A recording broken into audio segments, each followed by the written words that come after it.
విశ్వాసమునున్నది నిరీక్షింపబడు వాటి యొక్క నిజస్వరూపమును, అదృశ్యమైనవి ఉన్నవనుటకు రుజువునై ఉన్నది. దానిని బట్టియే పెద్దలు సాక్ష్యము పొందిరి. ప్రపంచములు దేవుని వాక్యము వలన నిర్మాణమైనవనియు, అందును బట్టి అదృశ్యమైనది కనబడెడు పదార్థములచే నిర్మించబడలేదనియు విశ్వాసము చేత గ్రహించుకొనుచున్నాము. విశ్వాసమును బట్టి హేబేలు కయ్యూను కంటే శ్రేష్టమైన బలి దేవునికి అర్పించెను. దేవుడు అతని అర్పణను గూర్చి సాక్ష్యం ఇచ్చినప్పుడు అతడు ఆ విశ్వాసమును బట్టి నీతిమంతుడని సాక్ష్యము పొందెను. అతడు మృతి నొందియు ఆ విశ్వాసము ద్వారా మాట్లాడుచున్నాడు. చిన్న ప్రార్థన చేసుకుందాం. కరుణాసంపన్నుడైన మా ప్రియ పరలోకపు తండ్రి, మీ పరిశుద్ధమైన ఘనమైన ఉన్నతమైన నామాన్ని బట్టి మీ వందనాలు స్తోత్రాలు చెల్లిస్తూ ఉన్నాం. చదవబడిన లేఖనాన్ని మా కొరకు దీవించమని మా ప్రభువును రక్షకుడైన యేసుక్రీస్తు వారి పేరట వేడుకొని ప్రార్థిస్తున్నాము తండ్రి, ఆమేన్. ఈ వేసవి కాలం వస్తూ ఉండగా కొంత మనకు కూర్చోడానికి ఇబ్బందికరమైన పరిస్థితి అని అనుకోవడానికి వీల్లేదు. ఎంత ఇబ్బంది అయినా మనం వచ్చి దేవుని ఆరాధించాల్సిందే. మనం ఆరాధిస్తున్న ప్రభువు మన కొరకు మండుటెండలో ఆకాశానికి భూమికి మధ్యన వేలాడదీయబడ్డాడు. మండుటెండలో ఆయన దాహము అని అడిగినా కూడా దాహము కూడా దొరకని పరిస్థితుల్లో ఆయన మండుటెండలో మన కొరకు ప్రాణం పెట్టిన ప్రభువుని ఆరాధించడానికి మనకు ఎండలు అడ్డం వస్తున్నాయి అనేక సార్లు. ఎండాకాలం రాగానే ఆరాధించే వారి సంఖ్య తగ్గుతూ ఉంది. కారణం ఏంటంటే దేవుడు ఆశీర్వదించి కదా ఏసీలు ఇచ్చాడు మనకి కదా, ఏసీలు కూలర్లు దేవుడు ఆశీర్వదించి ఇచ్చినందువల్ల ఆయన సంతాపము నొందేదాకా తెచ్చుకోబాకండి. అది నేను వెస్ట్ గోదావరిలో వెళ్ళినప్పుడు ఒక సంఘానికి వెళ్ళినప్పుడు ఒక సహోదరుడు నాకు చిన్న వాళ్ళ సంఘంలో జరిగింది చెప్పాడు నాకు. అది చాలా చెప్పిన సందర్భం నన్ను చాలా ఆకట్టుకుంది. ఇదివరకు వాళ్ళ సంఘములో ఒక సహోదరుడు ఉండేవాడంట. అతను క్రమం తప్పకుండా వచ్చేవాడంట. ఆదివారం క్రమం తప్పకుండా వచ్చేవాడంట. కొంతకాలం అయిన తర్వాత రావడం తగ్గించాడంట. మందిరానికి అప్పుడప్పుడు వచ్చి కనబడుతున్నాడంట. అంతకుముందు రెగ్యులర్గా ఆరాధన చేసేవాడు. ఎండాకాలం వచ్చేలోకే మనిషి కనబట్టలేదంట. ఎండాకాలమే ఎక్కువ వచ్చేవాడంట. ఎండాకాలం మాత్రం ఒక్కరోజు కూడా మిస్ అయ్యేవాడు కాదంట. ఎందుకు అని అడగ్గా ఆ సహోదరుడు చెప్పాడంట ఆ సంఘ పెద్దకి, అన్న మా ఇల్లు ఇనప రేకులన్నా, ఇల్లు ఏంటంట ఇనప రేకు అంటే ఎట్లా ఉంటుంది ఇక ఆలోచించండి. దోశ వేసినట్టే కదా, ఆమ్లెట్ వేసినట్టు ఉంటుంది. మా ఇంటికి ఇనప రేకులు ఉండేవన్న ఇదివరకు. అప్పుడు మందిరంలో సిమెంట్ రేకులు ఉండేవి. వాటికంటే ఇది బెటర్ కదా, అందువలన రెగ్యులర్గా వచ్చేవాడన్నా. ఇప్పుడు దేవుడు నన్ను కొంచెం ఆశీర్వదించి ఇంటికి సిమెంట్ రేకులు వేసుకున్నానన్నా అన్నాడు. అంటే దాని అర్థం ఏంది? ఇక్కడికి పెద్ద రాబడలే అని దాని అర్థం, అంతేనా? ఆ తర్వాత ఏదో మందిరంలో వీళ్ళు కలిసి ప్రయత్నం చేసి స్లాబ్ వేశారట. స్లాబ్ వేసిన కాడ నుంచి మళ్ళీ రెగ్యులర్గా ఎండాకాలం మొదలైతే మాత్రం మనోడు ముందు ఉంటున్నాడంట మందిరం కాడ. అయిపోయిందాక అన్నీ సర్ది కానీ పోవట్లేదంట. ఏంటంటే ఇంటికాడన్నా సిమెంట్ రేకులన్నా చక్కగా స్లాబు చల్లగా ఉందన్నా ఇక్కడ అన్నాడంట. అనుకూలత చూడండి, మందిరానికి దేవుని ఆరాధించడానికి ఫెసిలిటీస్ చూసుకుంటున్నాం.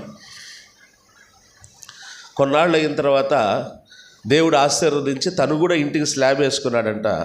స్లాబ్ వేసుకున్నాక రావడం తగ్గించాడంట. స్లాబ్ వేసుకున్నాక ఒకే ఫ్యాన్ ఉండేదంట వాళ్ళ ఇంట్లో. మందిరంలో 5-6 ఫ్యాన్లు ఉన్నాయంట. అప్పుడు ఈ మందిరం నిండా ఫ్యాన్లు ఎక్కువై కూలర్లు పెడతానులేకే అప్పుడు మరలా రెగ్యులర్గా రావడం. ఇంట్లో కూలర్ లేదన్నా మాకు, మందిరంలో చక్కగా కూలర్ ఉంది అందుకే వస్తున్నానన్నారు, క్రమం తప్పకుండా అంట. కొన్నాళ్ళు అయిన తర్వాత ఇంట్లో కూడా కూలర్ కొనుక్కున్నాడంట. ఇంట్లో కూడా ఏం కొనుక్కున్నాడు? కూలర్ కొనుక్కున్నాడంట. సరే ఇంట్లో కూలర్ కొనుక్కున్నాక మరలా మందిరానికి రావడం తగ్గింది, ఎందుకంటే ఇంట్లో కూడా ఉందన్న కూలర్ అంటున్నాడంట. అదేమంటే ఆ తర్వాత కొంతకాలం అయిన తర్వాత మందిరంలో ఏసీ పెట్టారంట.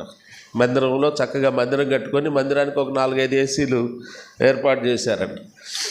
ఏర్పాటు చేసిన తర్వాత మరలా రెగ్యులర్గా వస్తున్నాడంట. ముందే వస్తున్నాడంట, ఒక అరగంట ముందే వస్తున్నాడంట. అరగంట అయిపోయినాక వెళ్తున్నాడంట, అన్నీ సర్ది వెళ్తున్నాడంట. ఏంటంటే ఇంట్లో ఏసీ లేదన్నా అన్నాడంట.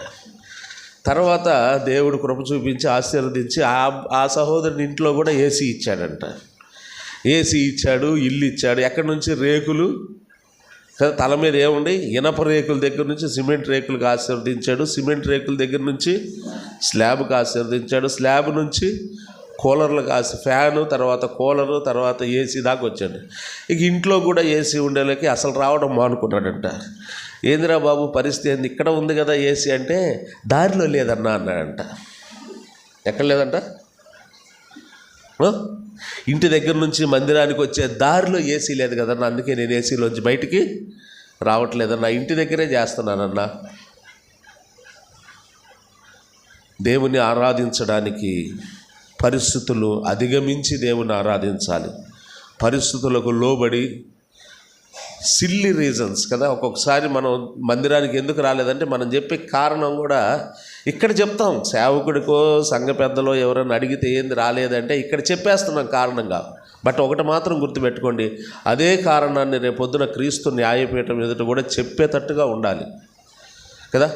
మనం చెప్పే రీజన్స్ రేపొద్దున క్రీస్తు న్యాయపీఠం ఎదుట కూడా చెప్పేటట్టుగా ఉండాలి కదండి. చిన్న చిన్న విషయాలకి సిల్లీ రీజన్స్, అనవసరమైన విషయాలు, వేస్ట్ థింగ్స్. ఒక రకంగా చెప్పాలంటే ఒకటి మనం ఏదైనా ఎక్కడికన్నా వెళ్ళాలి అంటే ఒకే రోజు 2 పెళ్లి కార్డులు వచ్చాయనుకోండి, ఒకే రోజు 2 పెళ్ళిళ్ళు పెట్టుకున్నాం అనుకోండి, మరి ఏ పెళ్ళికి వెళ్ళాలి అన్నప్పుడు ఎంత ఆలోచన చేస్తాం? ఎవరు ముఖ్యం మనకి కదా. 2 పెళ్ళిళ్ళు పెట్టుకున్నారు, ఒకే రోజు పెట్టుకున్నారు. ఒకే రోజు పెట్టుకుంటే ఏ పెళ్ళికి వెళ్ళాలి అన్నప్పుడు ఆ 2 కుటుంబాలు, ఆ వ్యక్తులు ఎవరు మనకు బాగా ముఖ్యమో, ఎవరు మనకు ఇంపార్టెంటో వాళ్ళ పెళ్ళికి వెళ్ళడానికి మనం నిర్ణయించుకుంటాం. అలాగే దేవుని మందిరానికి వచ్చి ప్రభువును ఆరాధించే దాని బదులు మనం వెళుతున్న దీనికి బదులుగా ఇంకొక దానికి వెళ్తాం కదా, అది దీనికంటే శ్రేష్టమైనదా అని ఒకసారి మనం ఆలోచించేద్దాం. మనం వెళ్ళేవాళ్ళు మన కొరకు ప్రాణం పెట్టలేదు కదా. మనం వెళ్ళేవాళ్ళు, మనం ఏ కార్యక్రమాలకి వెళుతున్నామో, ఆరాధన విడిచిపెట్టి ఎక్కడికి వెళుతున్నామో వాళ్ళు మన కొరకు ప్రాణం పెట్టలేదు. మన కొరకు ప్రాణం పెట్టిన ప్రభువును మనం ఆరాధించడానికి సిల్లీ రీజన్స్ చెప్పుకుంటూ మనం పోగొట్టుకుంటే కొంతకాలం అయిన తర్వాత ఆరాధన చేసే, మందిరానికి వచ్చి ప్రభువును ఆరాధన చేసే పరిస్థితి ఒకవేళ ఉండకపోవచ్చేమో, అది కూడా ఆలోచించేద్దాం. ఒక పాట ఉండేది, ఎవరు రాశారు కానీ, ఆరోగ్యం ఉన్నంత వరకు చేయలేదు నీ సేవ లేదా, అట్లా ఉండేది. అది ఆ పాట పాడుకోవటానికి సరిపోద్ది. ఒకరోజు ఆ పాట మనం పాడుకుంటూ ఇంటికాడ ఉండాల్సి వస్తుందేమో, మందిరానికి వెళ్ళలేని పరిస్థితులు వస్తాయేమో. మందిరానికి వెళ్ళగలిగిన పరిస్థితులు, దేవుడు అనుకూలత ఇచ్చాడు, ఫెసిలిటీస్ ఇచ్చాడు వెళ్ళడానికి. మనం కనీసం ఒకవేళ ఇంటి దగ్గర నుంచి ఇక్కడికి నడిచి రాలేకపోతే వారానికి ఒకరోజు ఒక 50 రూపాయలు ఆటో ఖర్చు పెట్టుకొని రాగలిగిన స్థితిలోనే ఉంచాడు. కానీ అంతకంటే దౌర్భాగ్యమైన స్థితిలో ఎవ్వరూ లేరు ఇక్కడ. అన్ని ఫెసిలిటీస్ దేవుడు ఇచ్చాడు. కాబట్టి మనము దారిలో ఏసీ అడగకుండా కదా, ఎక్కడ ఇంటికాడ నుంచి మందిరానికి వచ్చే దారిలో ఏసీ లేదు కదా అని ఆగిపోయే పరిస్థితులు మనం రాకుండా, దేవుడు సహనం ఉంది ఆయనకి. ఆయన సహనాన్ని పరీక్షించకూడదు ఎప్పుడు. అనేక సార్లు కోపించుచునే వాత్సల్యం చూపిస్తున్నాడు. ఆ కోపం వస్తుంది, మనం చేసే పనులకి ఆయన కోపం వస్తుంది, కానీ వెంటనే ఆయన వాత్సల్యాన్ని చూపిస్తున్నాడు. కాబట్టి మనం బ్రతికి బ్రతకగలుగుతున్నాం, జీవించగలుగుతున్నాం, కొనసాగలుగుతున్నాం. ఆ సిచ్యుయేషన్స్ మారిపోతాయి. ఒక్కరోజుగా మారిపోవచ్చు, పరిస్థితులు తల్లకిందులైపోవచ్చు. కాబట్టి దేవుడు ఆయన మనలను సహిస్తూ ఉన్నప్పుడే ఆయన సహనాన్ని పరీక్షించొద్దని మనవి చేస్తూ ఉన్నారు. ఎండాకాలం దేవుని ఆరాధించడానికి మరి ఎక్కువగా రావాలి. ఆ ఎండలు మనకి మండిపోయే కొద్దీ ఆయన ఎలా మండిపోయాడో మన కొరకు ఆ సిలువలో, ఆయన మన కొరకు అంత పడితే ఆయన ఆరాధించడానికి మనము ఈ సాకులు చెప్పుకుంటున్నామంటే చాలా బాధాకరమైన విషయం. ఇక నుండైనా పరిస్థితులు మార్చుకుందాం, ప్రభువును ఆరాధించడానికి ప్రాధాన్యత ఇద్దాం. రండి, మనం చదువుకున్న భాగములో ఇక్కడ మనం చదువుకున్న 4 వచనాలలో 3 ప్రధానమైన మాటలు మనకు కనబడుతున్నాయి. అవన్నిట్లోకి నేను వివరించడానికి వెళ్ళను, కానీ 3 ప్రధానమైన మాటలు మనకు కనబడుతున్నాయి.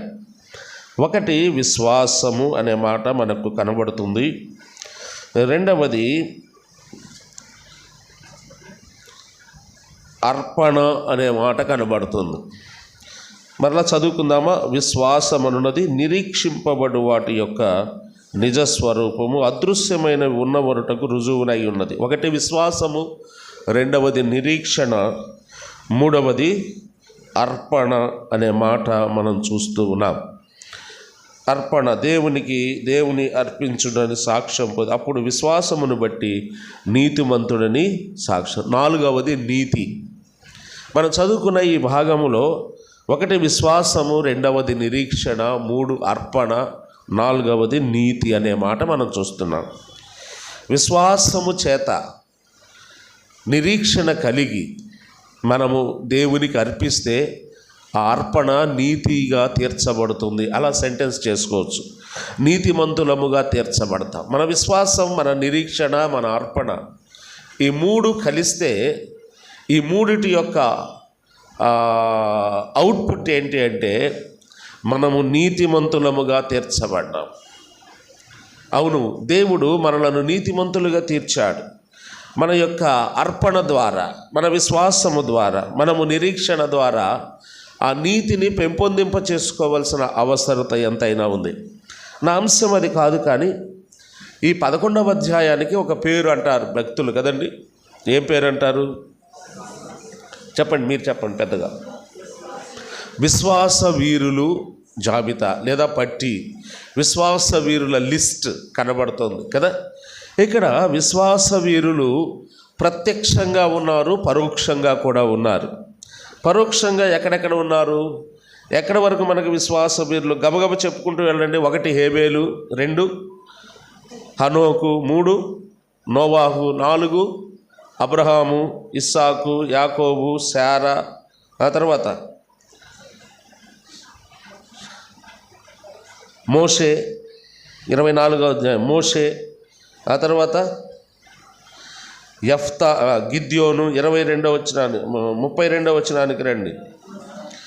క్షమించండి, 31వ వచనం రాహాబు, తర్వాత 32వ వచనం చూడండి. గిద్యోను, బారాకు, సంసోను, యెఫ్తా, దావీదు, సమూయేలు. వీళ్ళని గురించి వీళ్ళ పేర్లు ప్రత్యక్షంగా మనకు కనబడుతున్నాయి. పరోక్షంగా ఉన్నవాళ్ళు కూడా ఉన్నారు ఇక్కడ విశ్వాస వీరులు. వీళ్ళు మాత్రమే విశ్వాస వీరులు అని మనం కంక్లూజన్కి రాకూడదు. ఎందుకంటే వారు విశ్వాసము ద్వారా, చూడండి 33వ వచనం, వారు విశ్వాసము ద్వారా రాజ్యాలు జయించారు అన్నాడు. అంటే ఎంతోమంది రాజులు కూడా విశ్వాస వీరుల్లో వారి పేర్లు వ్రాయబడలేదు, కానీ విశ్వాస వీరుల్లో నీతిమంతులుగా దేవుని కొరకు జీవించిన రాజులు కూడా ఉన్నారు. విశ్వాసము కలిగిన రాజులు అన్నాడు. అక్కడ విశ్వాసము కలిగి దేవుణ్ణి గణపరిచిన రాజులందరూ విశ్వాస వీరులని మనం చెప్పుకోవచ్చు. మరలా ఇంకొక మాట చూడండి, జయించారు, నీతి కార్యములు జరిగించరి అన్నాడు. ప్రకటన గ్రంథము నుండి, ఆదికాండము నుండి కదండి, నీతి కార్యములు జరిగించిన వారు అనేకులు ఉన్నారు. ఈ హెబ్రీ పత్రిక 11వ అధ్యాయం రాసేటప్పటికీ, ఈ హెబ్రీ పత్రిక రాసే ఆ కాలానికి ముందున్న వాళ్ళందరూ విశ్వాస వీరులే.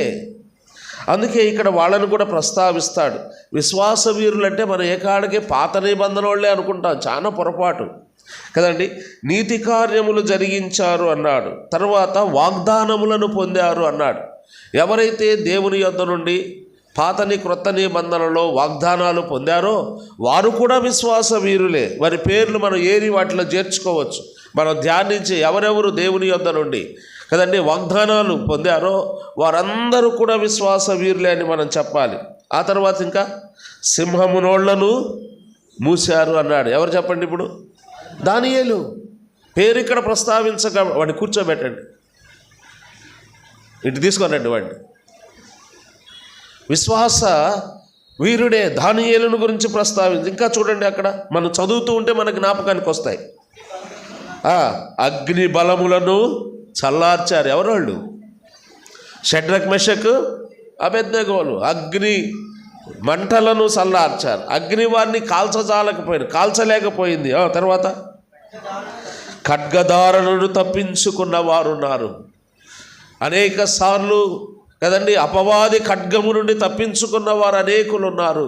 వారందరూ విశ్వాస వీరులే అన్నారు. తర్వాత బలహీనులుగా ఉండి బలపరచబడిరి. మనమే ఈ బ్యాచ్. బలహీనులుగా ఉండి మనం ఇంకనూ బలహీనులమై ఉండగా క్రీస్తు మన కొరకు చనిపోయాడు. మనం ఇంకనూ పాపులమై ఉండగా, మనం ఇంకనూ భక్తిహీనులమై ఉండగా అంటాడు రోమాపత్రికలో పౌలు. కాబట్టి బలహీనముగా ఉండి బలపరచబడిన వారందరూ విశ్వాస వీరుల్లో ఉన్నట్టే లెక్క. ఆ తర్వాత యుద్ధములో పరాక్రమశాలులైరి. యుద్ధములో పరాక్రమశాలులుగా ఎవరెవరైతే బైబిల్లో ఉన్నారో వారు కూడా దేవుని యందు భయభక్తులు కలిగిన వారు మాత్రమే కదండి. వారందరూ విశ్వాస వీరులే. అన్యుల సేనలను పారద్రోలిన వారు. తర్వాత స్త్రీలు మృతులైన తమ వారి పునరుద్ధానము మరలా పొందిరి. ఎవరు వీళ్ళు? మార్త మరియా కదండి. పునరుద్ధానము వల్ల మరలా పొందారు స్త్రీలు అన్నాడు. మృతులైన తమ వారిని పునరుద్ధానము వలన మరలా పొందారు. మార్త మరియ మాత్రమే కాదు, యేసుక్రీస్తు కదండి చనిపోయినప్పుడు సజీవులుగా కొంతమంది మృతులు లేచారని ఉంది కదా, మనం తెలుసు కదా. ఆయన ప్రాణం విడిచినప్పుడు ఆ కలువరి శిలువలో దేవాలయము తెర చినిగింది, మృతులు లేచారు. చనిపోయిన వారు అనేకులు పునరుద్ధానం, మృతుల పునరుద్ధానం కాదది. వాస్తవానికి ఆ సందర్భంలో కొంతమంది బ్రతికారు, కొంతమంది లేచారు. వారి స్త్రీలు అన్నారు, వారి విశ్వాసం కలిగిన వారు అన్నాడు. వాళ్ళందరినీ దాంట్లో చేర్చవచ్చు. ఆ తర్వాత కొందరైతే మరి శ్రేష్టమైన పునరుద్ధానం పొందగోరి యాతన పెట్టబడిరి. మరికొందరు తిరస్కారములను, కొరడా దెబ్బలను, తిరస్కారం పొందిన వారు. అపోస్తలులు ఎంత తిరస్కరించబడ్డారు. ప్రవక్తలు తిరస్కరించబడిన వారు ఉన్నారు. ఇశ్రాయేలు ప్రజలు అన్యజనుల చేత తిరస్కరించబడిన వారు. అపోస్తలుడైన పౌలు కొరడా దెబ్బలు తిన్నాడంట కదండి.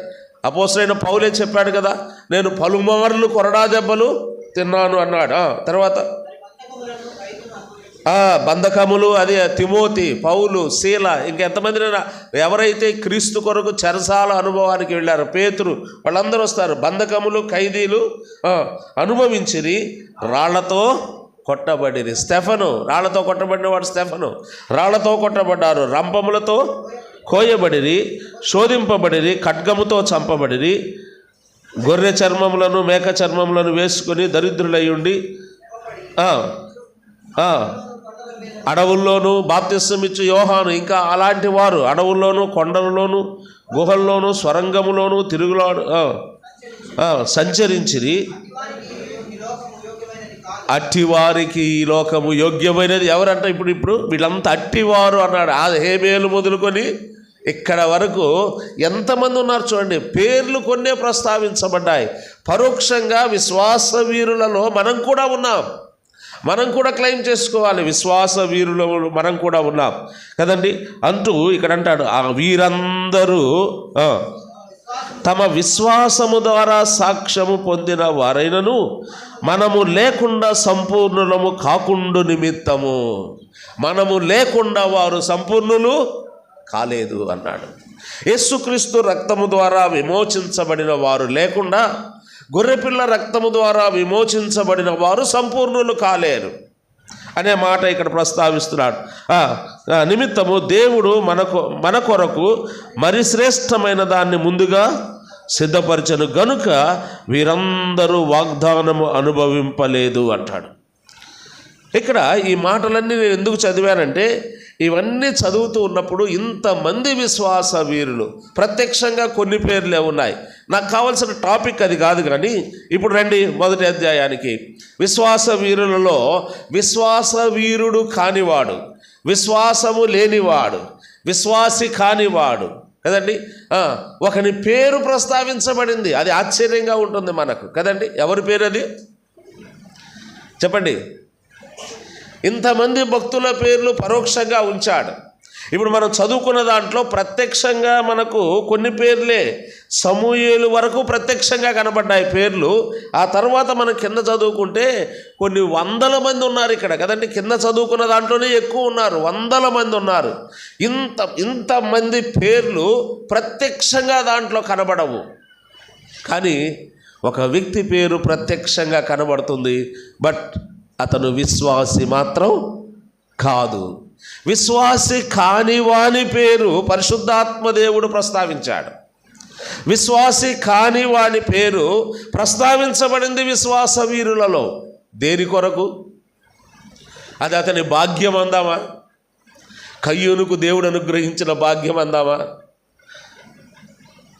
ఎందుకు, ఏ సందర్భములో కయ్యూను పేరు ప్రస్తావించాడు, ఆ సందర్భాన్ని మనం గనక గమనిస్తే కాన్సెప్ట్ మనకు అర్థమవుతుంది. ఎందుకు కదండి. మోషేను ప్రస్తావించినప్పుడు అక్కడ ఒక మాట అంటాడు కదండి. మోషే ఉన్నప్పుడు మోషేకి వ్యతిరేకంగా, దేవునికి మోషేకి వ్యతిరేకంగా ఉన్నవాళ్ళు ఉన్నారు. ఫరో లేడా, కోరాహు లేడా? వాళ్ళ పేర్లు ఇక్కడ పలకరించాడా? లేదే. ఎంతోమంది కదండి, ఎంతోమంది భక్తుల వారి జీవితాల్లో వారికి ఇబ్బంది కలిగించిన వారు, వారితో ఉన్నవారు. అబ్రహాం అనగానే లోతు మనకు వెంటనే కనబడతాడు, కానీ లోతు పేరు ఇక్కడ లేదు. కానీ కయ్యూను పేరు ప్రస్తావించబడింది విశ్వాస వీరుల జాబితాలో. విశ్వాసి కాకపోయినా కయ్యూను పేరు తీసుకొచ్చి అక్కడ పెట్టాడు. ఎందుకు? ప్రత్యేకంగా భ్రష్టుడైన కయ్యూను, దేవుని వల్ల ఆశీర్వదించబడని కయ్యూను, దేవుణ్ణి ఇబ్బంది పెట్టిన వాడు, దేవుణ్ణి బాధ పెట్టిన వాని పేరు ప్రస్తావిస్తున్నాడు. కారణం ఏంటి? ఇంతకీ కయ్యూనికి మనకి ఏదైనా రిలేషన్ ఉందా చెప్పండి? మనకి కయ్యూనికి ఏమైనా రిలేషన్ ఉందా? ఉంటే ఏం రిలేషన్ చెప్పండి? ఏంటి రిలేషన్? ఏంటి మనకి కయ్యూనికి మనకున్న రిలేషన్ ఏంటి చెప్పండి?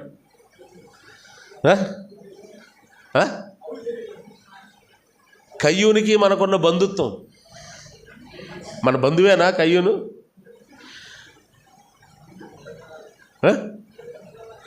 పెద్దన్న కదా, అన్నగారు, పెద్దన్నగారు కదండి. మన పెద్దన్న ఎవరంటే చెప్పండి అందరికంటే? కయ్యూనే. మన తండ్రి ఆదామైనప్పుడు మన పెద్దన్న ఎవరండి? కయ్యూను కాదా? ఆదాములో నుండే కదా మనం అందరం వచ్చింది. మొదట వచ్చినవాడు కయ్యూను, జ్యేష్ఠుడు, అందరికంటే పెద్దవాడు కయ్యూను.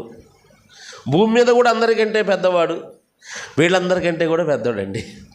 విశ్వాస వీరుల్లో ఉన్నవాళ్ళ పేర్లు, లేని వాళ్ళ పేర్లు మొత్తం తీసుకున్నా కూడా వాళ్ళందరిలో పెద్దవాడు ఎవరు? అందుకని ఉంచారా ఇతని పేరు? పెద్దోడి పేరు లేకపోతే ఏం బాగుంటుందని ఏమైనా పెట్టారా? కాదు. కయ్యూను పేరు ప్రస్తావించబడడానికి కారణం ఏంటంటే, కయ్యూను వంటి స్వభావం మనలో ఏమైనా ఉందేమో అని చూసుకోవడానికి కయ్యూను ప్రస్తావించబడ్డాడు. ఇంకా చాలామంది దేవునికి వ్యతిరేకంగా జీవించిన వారు ఉన్నారు, కానీ వాళ్ళ పేర్లు ప్రస్తావించబడలేదు. కయ్యూను పేరే ఎందుకు ప్రస్తావించబడింది అంటే, దేవునికి వ్యతిరేకంగా జీవించడం ప్రారంభించిన వాడు భూమి మీద కయ్యూను. నేను అడుగుతున్నాను, దేవుని గొప్పతనం కయ్యూనుకు తెలుసా తెలియదా? తెలుసు. హేబేలుకి ఎక్కువ తెలుసా, కయ్యూనుకి ఎక్కువ తెలుసా? కయ్యూనికే తెలుసు ఎక్కువ, ముందు పుట్టినవాడు కదా. ఒక సంవత్సరమో 2 సంవత్సరాలైనా ఉంటుంది తేడా. ఎంత హీనంగా వేసుకున్నా 1.5 సంవత్సరం పెద్దోడే కదా. పెద్దవాడు కయ్యూను, భూమి మీదకి ముందు వచ్చినవాడు, ఆదాము వల్ల తల్లిదండ్రులు ముందు చూసినవాడు, తల్లిదండ్రుల యొద్ద నుంచి అనేక సంగతులు విన్నవాడు. హేబేలు కంటే ఎక్కువ విన్నాడా, తక్కువ విన్నాడా? హేబేలు కంటే ఎక్కువే తెలుసు కయ్యూనికి అన్ని విషయాలు. వీరు పాపములో పడిపోయిన సంగతి కయ్యూనుకు చెప్పుంటారా? చెప్పుంటారు కదా. లేకపోతే ఈ బలి అర్పించడం అనేది వీళ్ళకి ఎలా తెలిసింది? పిల్లలకి చెప్పండి, బలి అర్పించడం అనేది పిల్లలకి ఎలా తెలిసింది? వాళ్ళ తల్లిదండ్రులు చెప్పారు, అయ్యా ఒకప్పుడు ఈ తోటలో మమ్మల్ని ఆయన సృజించి ఇక్కడ ఉంచాడు. మీరు మన పుట్టక ముందు జరిగిన సంగతులు పిల్లలకి చెబుతామా చెప్పమా? చెప్తాం. అలాగే మీరు పుట్టక ముందు మేము పొరపాటు చేశాము, పాపం చేశాము, దేవుని ఆజ్ఞను మీరినందువలన పాపం మాలో ప్రవేశించింది, దిగంబరం అయిపోయాం. అప్పుడు దేవుడు ఈ చర్మపు చొక్కాయలు తీసుకొచ్చి మాకు బట్టలు ఇచ్చాడు. ఈ చర్మపు చొక్కాయలు మాకు రావడానికి 2 జంతువులు, 2 గొర్రె పిల్లలు ఆయన చంపి బలి అర్పించి ఆ రక్త ప్రోక్షణ ద్వారా మమ్మల్ని శారీరక మరణానికి అప్పగించుకున్న మమ్మల్ని మేమే ఆత్మీయ మరణం నుండి మమ్మల్ని ఆయన తప్పించాడు. ఆ గొర్రెపిల్ల రక్తము ద్వారా మేము విమోచించబడ్డాం. బలి ఆయనే చేశాడు, మొదటి బలి మా పక్షాన ఆయనే చేశాడు. ఆ బలి ద్వారా మేము విమోచించబడ్డామని. అరే మాకు కడుపును మీరు పుట్టారు కాబట్టి, మీరు పాపములోనే పుట్టారు కాబట్టి మీకు కూడా ఏం కావాలి? గొర్రెపిల్ల రక్తం కావాలి. మీరు కూడా మీకు ఒక్కొక్క గొర్రెపిల్లను బలి ఇచ్చాలి. ఆ గొర్రెపిల్ల చర్మము ద్వారా వాళ్ళకి డ్రెస్సులు కూడా కుట్టించి ఉంటారు. మీకు ఏ సాంగోజా షర్టు ప్యాంటు చర్మాస్ అంటారు కదండి. ఈ మధ్య అనేవాళ్ళు యవనస్తులు కదండి, ఏంటంటే చర్మాస్ అంట. చర్మాస్ అసలు అదే మన మొదటి డ్రెస్సు కదా. ఏదైనా తోటలో ఆదామవ్వలు చర్మాస్ అప్పుడే వేసారు వాళ్ళు. ఇప్పుడే నువ్వు వేసేది చర్మాస్. వాళ్ళు వేసింది ఒరిజినల్ చర్మాస్ కదండి. మనం డూప్లికేట్ చర్మాస్ అనే పేరే కానీ అది బట్టే. వాళ్ళు ఒరిజినల్ చర్మాస్ వాడారు ఆ రోజుల్లో. మరి పిల్లలకు కూడా చెప్పారు, పాపం చేస్తే బలి అర్పించాలి, దేవుణ్ణి ఆరాధించాలి. మనము దేవుణ్ణి కలుసుకునే స్థలం బలిపీఠం. ఒకప్పుడు బలిపీఠంతో పని లేదు, నేరుగా కలుసుకునేవాళ్ళం. పాపం చేసినందువల్ల, ఆ పాపం దేవునికి మనకు అడ్డంగా వచ్చినందువల్ల ఈ పాపాన్ని పరిహరించుకునే మధ్యవర్తి ఏది? బలిపీఠం. బలిపీఠ అనుభవాన్ని నేర్పించారు. అనుభవాన్ని నేర్పించినా కూడా ఏం చేశాడంట చూడండి. హేబేలు కయ్యూను కంటే శ్రేష్టమైన బలి దేవునికి అర్పించెను. కయ్యూను ఏ బలి అర్పించాడు? హేబేలు శ్రేష్టమైన బలి అర్పించాడు. అంటే కయ్యూను శ్రేష్టమైన బలి అర్పించలేదనే కదా ఇక్కడ రాసింది. కయ్యూను ఎందుకు ప్రస్తావించాడు? విశ్వాస వీరుల్లో కయ్యూను ప్రస్తావించడానికి గల కారణం ఏంటి అంటే, కయ్యూను చెప్పండి శ్రేష్టమైన బలి అర్పించలేదు.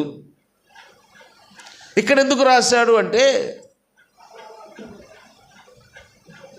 దేవుని నమ్మిన విశ్వాసులలో ఎవరైనా కయ్యూనులాగా దేవునికి శ్రేష్టమైన బలి అర్పించకుండా ఉంటారేమో వీడిని చూసి బుద్ధి తెచ్చుకోమని ఇక్కడ పెట్టాడు వీడిని. అంతేగాని వాడు విశ్వాసి కాదు, విశ్వాస వీరుడు అంతకంటే అసలు విశ్వాసే కాదు. దుష్క్రియ చేసిన వాడు. కయ్యూను ఏం చేశాడండి? పాపం ఏం చేయలేదుగా, బలి అర్పించాడు. బలి స్వీకరించకపోవడానికి కారణం ఏంటి? ఏమనుందా? చెప్పాడు దేవుడు, కయ్యూను నీవు సత్క్రియ, ఆది కాండంలో ఉంటుంది, కయ్యూను నీవు సత్క్రియ చేసిన ఎడల తల ఎత్తుకొనవా అన్నాడు. అంటే కయ్యూను ఏదో దుష్క్రియ చేశాడు. హేబేలును చంపడం కాదు నేను అనేది. అంతకుముందే బలి అర్పించక ముందే ఏం చేశాడో మనకు తెలియదు. దాన్ని మళ్ళీ వ్యాఖ్యానాలు చేస్తారు చాలామంది. అది చేసి ఉంటాడు, ఇది చేసి ఉంటాడు, మనకు అనవసరమైన వ్యవహారం కదా. రాశాడా? ఏం చేశాడో దేవుడే చెప్పాడు. నీవు సత్క్రియ చేసిన ఎడల తల ఎత్తుకొనవంటే ఏ క్రియ చేసినట్టు? దుష్క్రియ చేశాడు. అంటే బలి అర్పించక ముందే కయ్యూను ఏం చేస్తున్నాడు? దుష్క్రియ చేసి ఉన్నాడు, దుష్క్రియ జరిగించి ఉన్నాడు. మరి దుష్క్రియ చేసి ఎక్కడికి వచ్చాడు కయ్యూను? బలిపీఠం దగ్గరకు వచ్చాడు. ఎంత ధైర్యం అండి! దుష్క్రియ చేస్తున్న కయ్యూను బలిపీఠము యొద్దకు వచ్చాడు. దేవునికి బలి అర్పించడానికి వచ్చాడు, దేవుని ఆరాధించడానికి వచ్చాడు. ఏమైపోయాడు కయ్యూను? కయ్యూని వంటి వారు మనలో, ఆ స్వభావం మనలో ఏదైనా ఉందేమో చూసుకోవాలనే విశ్వాస వీరుల పట్టీలో ఆ పేరు అపశృతిగా కనబడుతుంది. ఆ విశ్వాస వీరుల పట్టి అంతా చదువుతూ వెళితే అందరి విశ్వాస వీరుల్లో ఒక భ్రష్టుడు కనబడుతున్నాడు. కయ్యూనే దుష్క్రియ చేసి ఏం చేయడానికి వచ్చాడు? మళ్ళా చెప్పండి. దుష్క్రియ చేసి బలిపీఠము యొద్దకు వచ్చాడు. ఇప్పుడు అంతకుముందు చేసిన దుష్క్రియ కంటే కూడా ఇది పెద్ద పాపం అయింది కదండి. ఏది? దుష్క్రియ చేసి, దుష్క్రియ జరిగించి బలిపీఠము యొద్దకు వచ్చాడు. దాన్ని ప్రభు సన్నిధిలో ఒప్పుకోవలసిన వాడు కదా. ఒప్పుకున్నాక నువ్వు బలి అర్పించు. ఒప్పుకోకుండానే బలి అర్పించడానికి వచ్చాడు. అందుకే కయ్యూను పేరు ప్రస్తావించబడింది. మనలో కయ్యూను ఉన్నాడేమో, మనలో కయ్యూను ఉన్నాడేమో. అనేక సార్లు మనము ప్రభువు నమ్ముకున్నాం, బాప్తిస్మం పొందాం, ప్రభువుని ఆరాధిస్తున్నాం. ఇప్పుడు మనం ఎవరు? ఈ మూడు చేస్తుంటే మనం ఎవరు? యేసు ప్రభువుని నమ్ముకున్నాం, బాప్తిస్మం పొందాం, ప్రభువుని ఆరాధిస్తున్నాం. మనల్ని ఏమంటారు? విశ్వాసులు అంటారు. కొన్నిసార్లు మనము విశ్వాసులు అనే భ్రమలో బ్రతుకుతున్నామేమో ఆలోచన చేసుకోవడం మంచిది. విశ్వాస వీరుల పట్టీలో ఉన్నాడు కయ్యూను, బట్ చెప్పండి, విశ్వాసి కాదు. శ్రేష్టమైన బలి అర్పించలేదు, దుష్క్రియ చేసి ఉన్నాడు. రావడానికి ఎక్కడున్నాడు? పట్టీలో ఉన్నాడు, విశ్వాస వీరుల పట్టీలో ఉన్నాడు, కానీ విశ్వాసి కాదు. అనేక సార్లు మనము విశ్వాసులము, మనం విశ్వాసులం కాక ఇంకేంటి, మనం విశ్వాసులమే అని ధీమాగా వెళ్ళిపోతున్నామేమో, ధీమాగా చలామణి అయిపోతున్నామేమో. మన విశ్వాస యొక్క పరీక్ష అవసరం, పరిశీలించుకోవడం అవసరం. అందుకే విశ్వాసం అన్నది నిరీక్షింపబడు వాటి యొక్క నిజస్వరూపం. మన నిరీక్షణ, మనం దేని మీద అయితే నిరీక్షణ కలిగి ఉంటామో ఆ నిరీక్షణలో మన విశ్వాసం యొక్క నిజస్వరూపాన్ని మనం చూసుకోగలం. నిరీక్షణ లేకపోతే విశ్వాసము నిజస్వరూపం మనకు కనబడదు. విశ్వాసం నిజస్వరూపం కనబడకపోతే విశ్వాసం ఎలా పరీక్షించుకోగలం? మన విశ్వాసాన్ని ఎలా పరీక్షించగలం? మనము ఎలాగైతే దేవుని మీద నిరీక్షణ కలిగి ఉంటామో ఆ నిరీక్షణలో మన విశ్వాసము నిజస్వరూపాన్ని మనం చూడగలగం. కాబట్టి విశ్వాసము యొక్క నిజస్వరూపానికి నిరీక్షణ బేస్. ఆ నిరీక్షణ లేకపోతే నిరీక్షింపబడు వాటి యొక్క నిజస్వరూపం, మనం ఏదైతే మనసులో, హృదయములో వేటి మీదైతే మనం నిరీక్షణ కలిగి ఉన్నామో ఆ నిరీక్షణలో మన విశ్వాసం యొక్క నిజస్వరూపాన్ని మనం చూడగలం.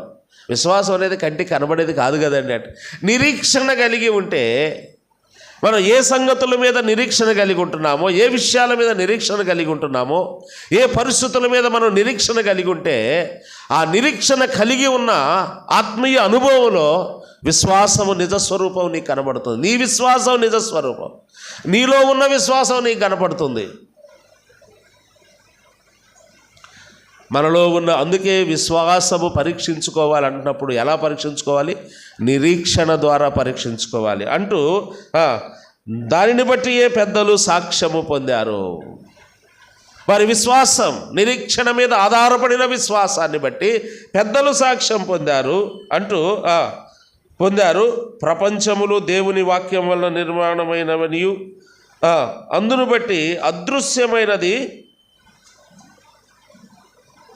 బట్టి దృశ్యమైనది కనబడేడు పదార్థములచే నిర్మించబడలేదనియు విశ్వాసము చేత గ్రహించుచున్నాము. అంటే మనకు కనబడేది దృశ్యమైనది కనబడెను, అందును బట్టి దృశ్యమైనది కనబడెను, కనబడేడు పదార్థములచే నిర్మించబడలేదని. అంటే ఏదైతే దృశ్యముగా మన కంటికి కనబడుతున్నాయో అవి కనబడుతున్న వేరే పదార్థాల వలన అవి నిర్మించబడలేదు. అంటే నిర్మాణకుడు దేవుడే అని దాని అర్థం. ఇప్పుడు ఇది కనబడుతుంది కంటికి, ఇది కనబడుతుంది, ఇది దీన్ని తయారు చేయలేదు, ఇది దీన్ని తయారు చేయలేదు. కంటికి కనబడే దృశ్యమైనవి ఏటి కూడా అవి అదృశ్యమైన వాటి చేత నిర్మించబడలేదంటూ విశ్వాసము చేత గ్రహించుచున్నాము. ఇవన్నీ మనం చూడలేదు, ఈ సృష్టి అంతా ఆయన సృష్టించడం మన కన్నులతో మనం చూడలేదు, ఇవన్నీ విశ్వాసముతో గ్రహిస్తున్నాము అంటూ కిందకు వచ్చినప్పుడు విశ్వాసమును బట్టి హేబేలు కయ్యూను కంటే శ్రేష్టమైన బలి అర్పించాడు. ఇప్పుడు మన ప్రశ్న ఏంటంటే, మనము ప్రభువుని ఆరాధిస్తున్నాము. బలి అర్పించడం అంటే ప్రభువుని ఆరాధించడమే, విరిగి నలిగిన హృదయమే దేవునికి ఇష్టమైన బలి. ఇప్పుడు మనము ప్రభువుని ఆరాధిస్తున్న మనము కయ్యూను వలె ఏమైనా ఆరాధిస్తున్నామా, హేబేలు వలె ఆరాధిస్తున్నామో పరిశీలన చేసుకోవాలి. అందుకే కయ్యూను పేరు ఇక్కడ ఉంచాడు. మనం ఆరాధిస్తున్నాం ప్రతి ఆదివారం. ఎవరిని పెట్టుకోవాలి ముందు? ఇద్దరిని, కయ్యూను హేబేలు ఇద్దరిని ముందు పెట్టుకోవాలి. ఎవరికి మనం మ్యాచ్ అవుతున్నామో కదండి. సహోదరులు కదా, మ్యాచింగ్ సెంటర్స్ ఉండే, ఇప్పుడు అన్నీ చీరకే వచ్చేస్తున్నాయి కదండి, చీరకే ఇచ్చేస్తున్నాయి. ఇదివరకు చీరకి ఏమొచ్చేది కాదు, బ్లౌజ్ వచ్చేది కాదు, ఫాల్ వచ్చేది కాదు. ఎట్ట తిరుగుతారో మ్యాచింగ్ సెంటర్ల చుట్టూ. ఒక 15 సంవత్సరాలు వెనక్కి వెళ్తే అక్కడక్కడ మ్యాచింగ్ సెంటర్స్ అని ఉండేవి, ఇప్పుడు అవి కనపట్టలేదు కదా. ఒక చీర కొన్నారంటే ఇక తిప్పల మామూలుగా ఉండవు కదండి. మ్యాచింగ్ సెంటర్కి వెళ్ళి బ్లౌజ్ మ్యాచ్ చేసుకోవాలి కదండి, తర్వాత ఫాల్ మ్యాచ్ అవ్వాలి, మళ్ళీ దాని మీదకి చెప్పండి గాజులు మ్యాచ్ అవ్వాలి, మళ్ళీ ఇక్కడ పెట్టే పిన్నులు మ్యాచ్ అవ్వాలి, ఇంకెన్ని చెప్పులు మ్యాచింగు కదండి. ఇప్పుడు వాచ్లకి 12 కలర్లు ఏమి ఇస్తున్నారు ఈ స్టాఫ్, అప్పుడప్పుడే తీసి మళ్ళీ ఆ మ్యాచింగ్. ఇన్ని మ్యాచింగులు చూస్తున్నాం. కానీ ఆదివారం వచ్చినప్పుడు ప్రభువుని ఆరాధిస్తున్నప్పుడు మనము హేబేల్తో మ్యాచ్ అవుతున్నామా, కయ్యూనుతో మ్యాచ్ అయ్యి వెళ్ళిపోతున్నామా? మ్యాచ్ అయిపోద్ది. మ్యాచ్ అయిపోయినాక ఎవరు వాళ్ళు వెళ్ళిపోతారు. ఎవరికి మ్యాచ్ అవుతున్నాం? మనం ప్రభువుని ఆరాధిస్తున్నాం, మంచిదే. కయ్యూను హేబేలు ఎలాగూ బలిపీఠము యొద్దకు వచ్చి బలి అర్పించారో ఒకరి అర్పణ అంగీకరించబడలేదు, ఒకరి అర్పణ అంగీకరించబడి. నేను అడుగుతున్నాను, ప్రతి ఆదివారం ప్రభువును ఆరాధించిన తర్వాత మనము అర్పించిన అర్పణ, స్తుతి అర్పణ, కృతజ్ఞతా స్తుతుల అర్పణ, ఈ అర్పణలు దేవుడు అంగీకరించాడా అంగీకరించలేదా అనేది ఎట్లా అర్థమవుతుంది? చెప్పండి, క్లూ చెప్పండి. మీకు ఎప్పుడన్నా అర్థమైందా? అందరినీ చెప్పనివ్వండి, అందరు ఆరాధన చేస్తున్నారు. మీకు ఎప్పుడన్నా అర్థమైందా? ప్రభువుని ఆరాధించి వెళ్తున్నాం, మెకానికల్గా ప్రతి ఆదివారం రావడం, ప్రభువుని ఆరాధించడం అంటే ఏంటి అసలు? రొట్టెను రసం తీసుకోవటమా? అక్కడే ఉన్నాం మనం, ఇంకా ఏదో ప్రసాదం లాగా. రొట్టె రసం ప్రసాదం, అది తింటే ఆరాధన చేసినట్టు కదండి. ఇంతేనా? నిజమేనా ఇది? దేవుడు ఆత్మ గనుక ఆయన ఆరాధించువారు రొట్టె తిని రసం తాగి ఆరాధించవలెనుందా బైబిల్లో? చదవండి, వెనకుంది. ఆత్మతోనూ సత్యముతోనూ. మనం రొట్టె రసాలు తీసుకుంటుంది, ఆ రొట్టె రసాలు చూస్తున్నప్పుడు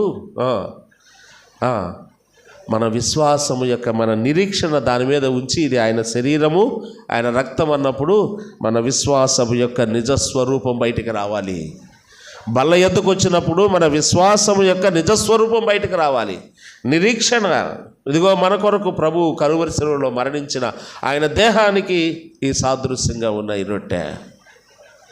దాన్ని చూస్తూ ఉన్నప్పుడు, దృశ్యమైనవి చూస్తూ ఉన్నప్పుడు అదృశ్యుడైన ప్రభువు నీ జ్ఞాపకానికి రావాలి.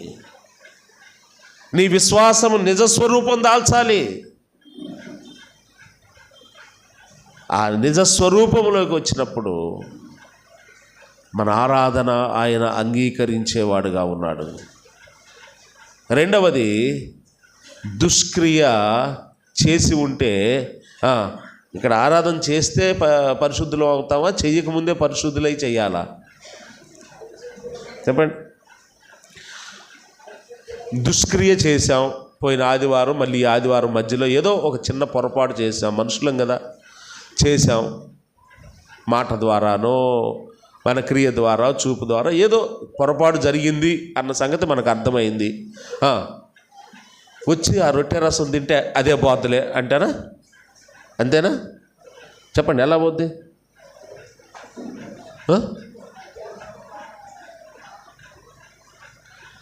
పశ్చాత్తాపం. ప్రభు సన్నిధిలో మనం ఏమవ్వాలి?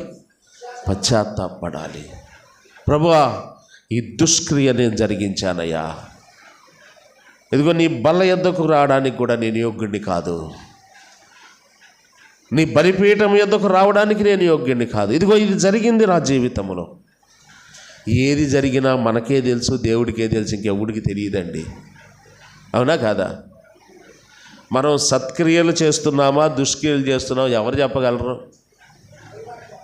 దేవుడికి తెలుసు, మన అంతరాత్మకి మనస్సాక్షికి తెలుసు. అందుకే మనస్సాక్షికి కల్మషము తోచకుండానట్లు అంటాడు.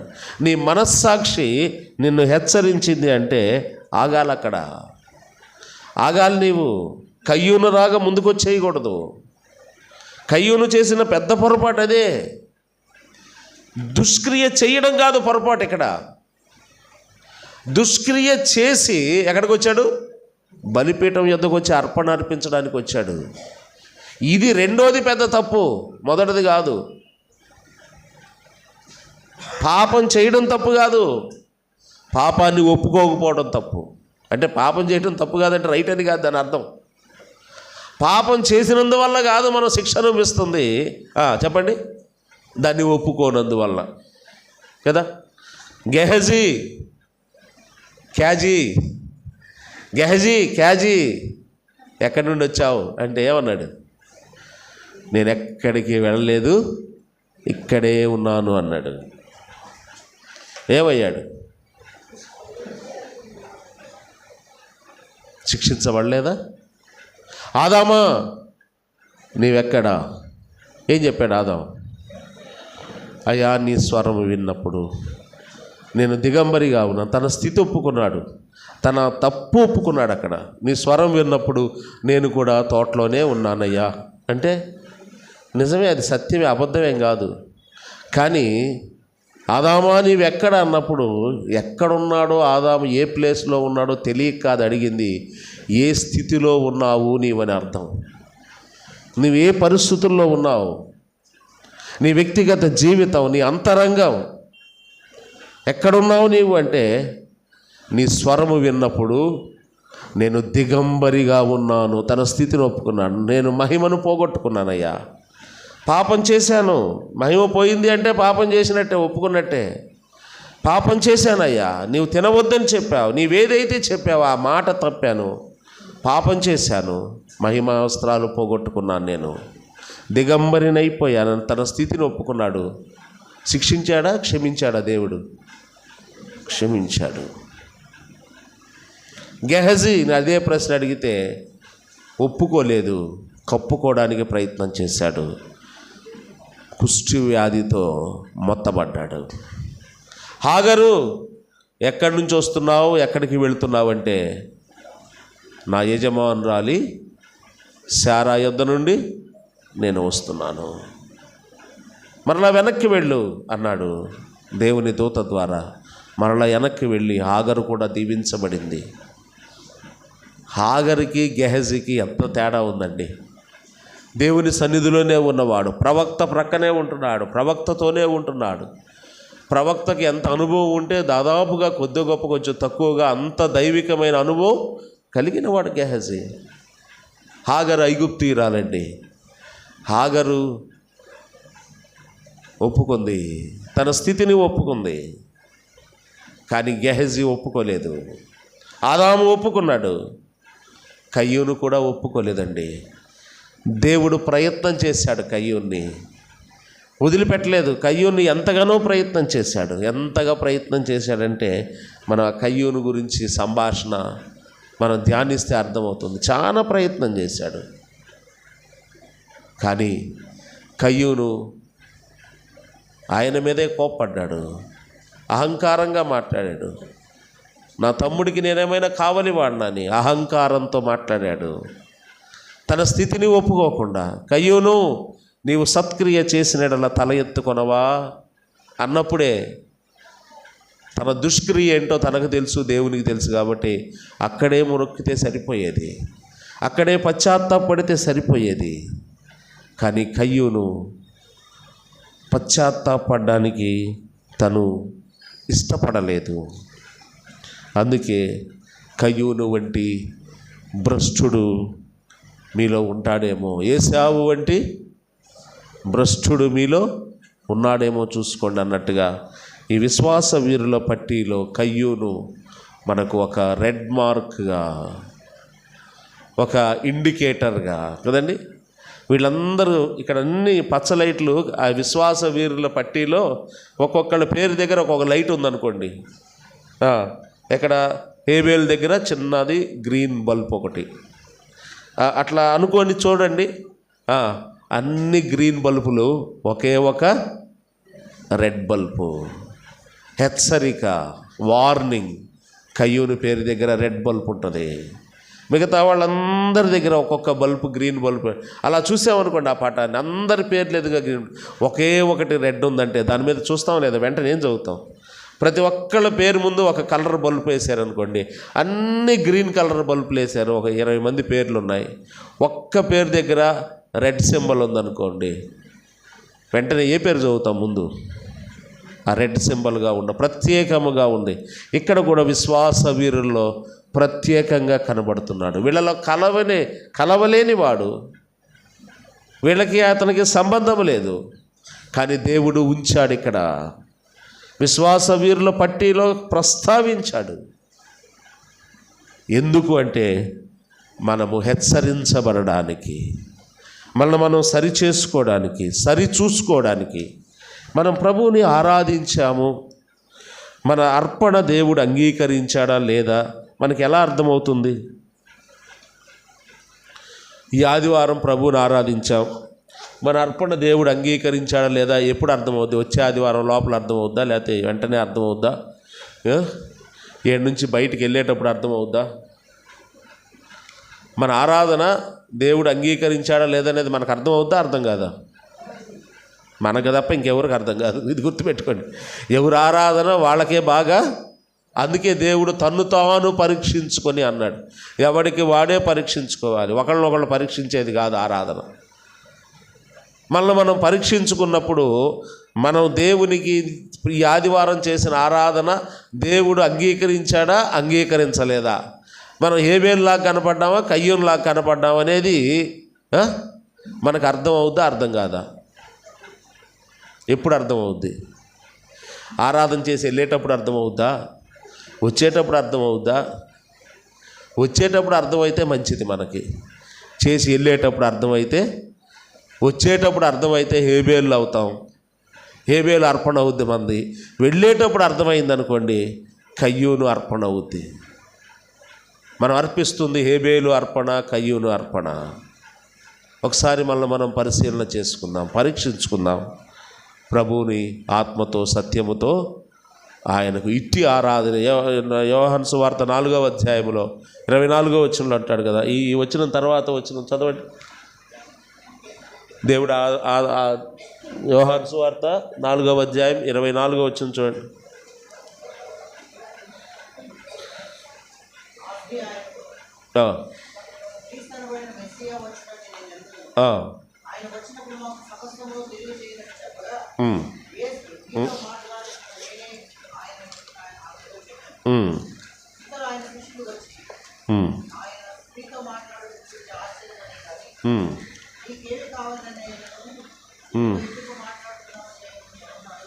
ఉమ్.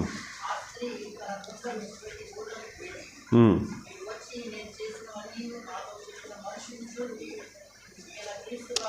23వ వచనం. అయితే యథార్థముగా ఆరాధించువారు ఆత్మతోనూ సత్యముతోనూ తండ్రిని ఆరాధించు కాలము వచ్చుచున్నది, అది ఇప్పుడు వచ్చేయున్నది. తన్ను ఆరాధించువారు అట్టివారే కావాలని తండ్రి కోరుకొనుచున్నాడు. తండ్రి కోరికండి ఇది, దేవుని కోరిక. సహజంగా భక్తుడు దేవుణ్ణి కోరుకుంటాడు కదండి. భక్తుడు దేవుణ్ణి వరం కోరుతాడు కదండి. కోరుకునేవాడిని ఎవరంటారు? భక్తుడు అంటారు. ఇచ్చేవాడిని దేవుడు అంటారు. కానీ ఇక్కడ దేవుడు ప్రతి ఆదివారం ఆరాధించడానికి వచ్చిన మన యొద్ద నుండి ఆయన కోరుకుంటున్నాడు. ఆయన కోరుకుంటున్నాడు. ఏం కోరుకుంటున్నాడు? డబ్బా, కానుక, ఇంకేదైనా కాదు. ఆయనకి ఎలాంటి ఆరాధన కావాలో స్పష్టంగా చెప్పి అట్టి ఆరాధన నాకు కావాలని అడుగుతున్నాడు ఆయన. మరి ఆదివారం వచ్చి ఆయన కోరిక తీరుస్తున్నామా, కోపం రేపుతున్నామా? మనం పరిశీలన చేసుకొని ప్రభువు కొరకు నమ్మకంగా ముందుకు సాగబద్దులమై ఉన్నాం. ప్రార్థన.